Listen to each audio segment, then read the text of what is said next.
నమస్తే. నేను మీ కల్పనా ఠాకూర్. భారత్ వర్ష్‌కి స్వాగతం. ఈరోజు మనం నలంద యూనివర్సిటీ గురించి తెలుసుకుందాం. ప్రపంచాన్ని మొత్తానికి జ్ఞానాన్నిచ్చిన నలంద యూనివర్సిటీ ఇప్పుడు ఎందుకు లేదు? ఎందుకు ధ్వంసమైంది? కాదు, ఎందుకు నాశనం చేయబడింది? అది కూడా నామరూపాలు లేకుండా. ఏంటి? యూనివర్సిటీ అంటే విశ్వవిద్యాలయం గదా! అందులో ఏముంటుంది? ఎందుకు 1 కాదు, 2 కాదు, 3 సార్లు దాడులు జరిగాయి? ఏంటి? అది రాజుల కోట కాదు, సంపదను దాచిన దేవాలయం కాదు. మరి ఎందుకు దాడులు జరిగాయి? ఎందుకు నామరూపాలు లేకుండా నలంద యూనివర్సిటీ విధ్వంసానికి గురైంది? కేవలం ఒక వ్యక్తి యొక్క అసూయ, ఇన్‌సెక్యూరిటీ వల్ల. వివరాల్లోకి ఎళ్దాం. బక్తియార్ ఖిల్జీ మొఘలు రాజు. అప్పుడు మొఘలు రాజు పరిపాలిస్తున్న సమయం. అతని అసూయ, అతని ఇన్‌సెక్యూరిటీ వల్ల నలంద విశ్వవిద్యాలయం ధ్వంసమైంది. సరే, ధ్వంసమైంది. అంతకన్నా ముందు అసలు నలంద విశ్వవిద్యాలయం యొక్క ఖ్యాతి ఏంటి తెలుసుకుందాం. నలంద సంస్కృత భాష. నా అలంద హిందీలో నా రుక్నేవాలా జ్ఞాన్, తెలుగులో ఎన్నటికీ ఆగిపోని జ్ఞానము. ఇది నలంద యూనివర్సిటీ పేరు, అర్థం, నలంద అర్థం. సో ఈ యూనివర్సిటీలో సబ్జెక్ట్స్ ఏంటి? బుద్ధిజము, మ్యాథ్స్, ఫిలాసఫీ, గ్రామర్, కొన్ని ఉపనిషత్తులు అండ్ మెడిసిన్. సరే, మరి ఇక్కడ బుద్ధిజం అంటున్నాం కదా, బుద్ధిజంకి 10,000 మంకులు అక్కడ బోధించేవాళ్ళు. అలాగే 1510 టీచర్స్ ఉండేవారు. ఇక స్టూడెంట్ విషయానికి వస్తే దేశ విదేశాల నుండి వచ్చేవారు. China, Russia, Turkey, Netherland and Sri Lanka నుంచి కూడా వచ్చేవారు. సో అక్కడ చదువుకున్న వాళ్ళకు ఫీజు ఉండేది కాదు, రెసిడెన్షియల్‌గా ఉండేది. ఇది ఇక్కడ 800 సంవత్సరాలు నలంద విద్యాలయం ఖ్యాతి గడించింది. అలాంటి విద్యాలయాన్ని ఎవరు నాశనం చేశారు? ఎందుకు నాశనం చేయబడింది? ఒక్కసారి చూద్దాం. ఈ విశ్వవిద్యాలయంలో చదువుకున్న స్టూడెంట్‌లో ముఖ్యులు నాగార్జునుడు, వాసుబంద్, ఆర్యభట్ట, హర్షవర్ధన్, వీళ్ళ పేర్లు వినబడతాయి. అలాగే చైనా ట్రావెలర్ కూడా ఉన్నారు. అతను రాసిన బుక్ వల్లనే నలంద విశ్వవిద్యాలయం యొక్క చరిత్ర మనకు తెలుస్తుంది. సో మనం చెప్పాము ఒక వ్యక్తి యొక్క అసూయ వల్ల అని. చూద్దాం.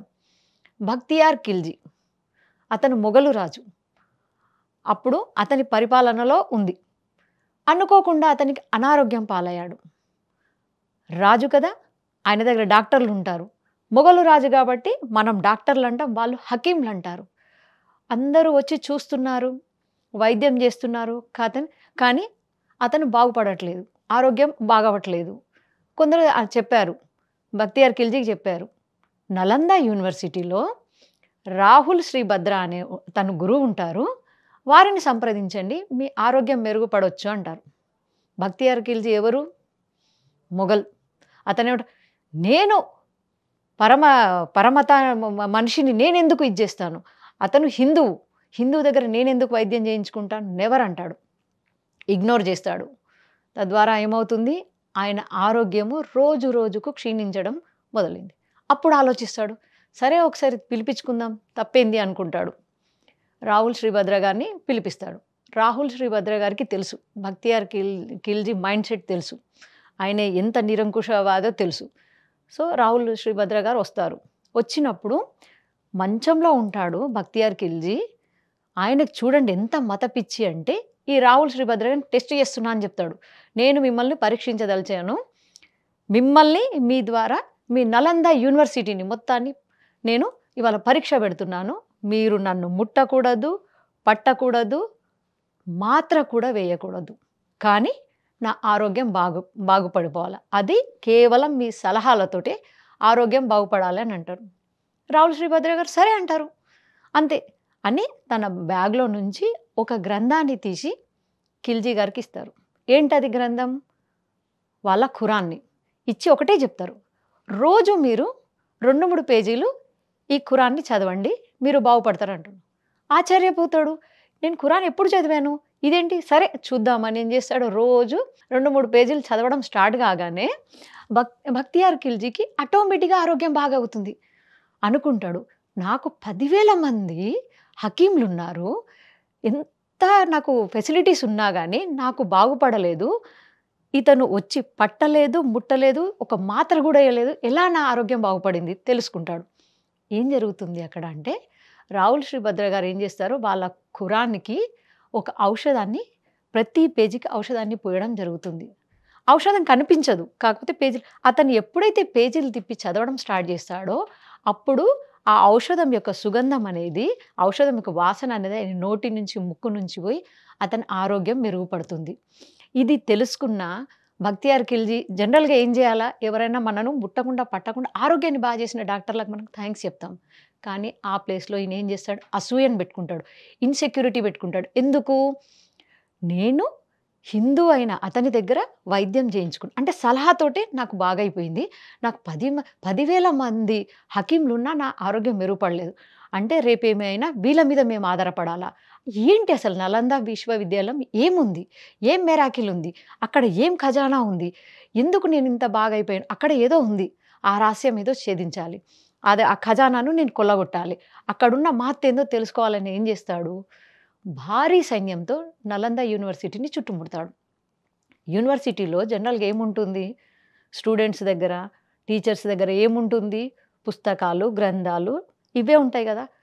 ఆయుధాలు ఉంటాయా? ఉండయి గదా! వీరు చుట్టుముట్టి దొరికిన వాళ్ళను దొరికినట్టుగా చంపేసుకుంటూ వెళ్ళిపోతారు. లోనికెళ్ళిపోతారు. ఆ ఖజానా అస్సలున్న ఖజానా దగ్గరికెళ్తారు. ఆ భవనాన్ని చుట్టుముడతారు. ఏంటా భవనం? అది ఒక మహా లైబ్రరీ. దాని పేరేముంటుంది? ధర్మగంజ్. ఆ లైబ్రరీలోకి ప్రవేశించాక 3 బ్లాక్‌లుంటాయి. ఒకటి రత్నోసాగర్, రత్నోతది, రత్నరంజక్ అని 3 బ్లాక్‌లలో 90,00,000 పుస్తకాలుంటాయి.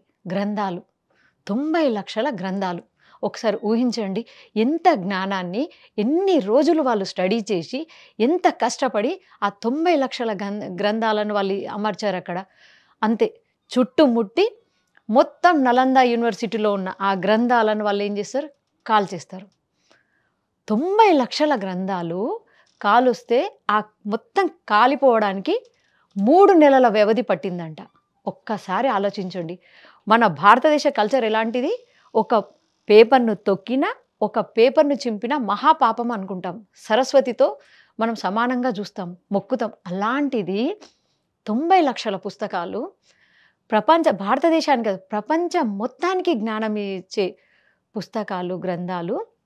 కొన్ని ఉపనిషత్తులు ఏమయ్యాయి? కాలి బూడిదయ్యాయి. అవి ఎందుకు?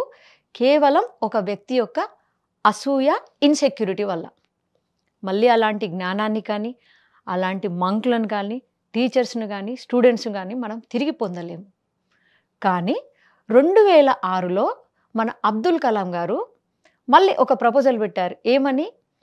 నలంద యూనివర్సిటీ యూనివర్సిటీనన్నా రీబిల్డ్ చేద్దామని. ఎట్టకేలకు మన ఇండియన్ గవర్నమెంట్ ఏం చేసింది? నలంద యూనివర్సిటీ ఆఫ్ యాక్ట్ 2010లో మళ్ళీ యూనివర్సిటీని ప్రారంభించాలని స్టార్ట్ చేశారు. ఇది నలంద యూనివర్సిటీ. ఒక్కసారి ఆలోచించండి. భారతదేశానికే కాదు, మొత్తం ప్రపంచానికి మెడిసిన్, మ్యాథ్స్ నమూనాలు, ఈ ఫిలాసఫీ, గ్రామర్ ఇంతగనం వాళ్ళు స్టడీ చేసి ఎన్నో ఏళ్లుగా కష్టపడి రాసిన సంపద మొత్తం బూడిద పాలైంది. ఇది మన నలంద యూనివర్సిటీ. మళ్ళీ అలాంటి నలంద యూనివర్సిటీ గానీ, అలాంటి ఉపనిషత్తులు గానీ, అలాంటి అన్ని సబ్జెక్టులు రావాలంటే ఎన్ని సంవత్సరాలు పడుతుందో కదా! ఇది నలంద యూనివర్సిటీ చరిత్ర. జై భారత్!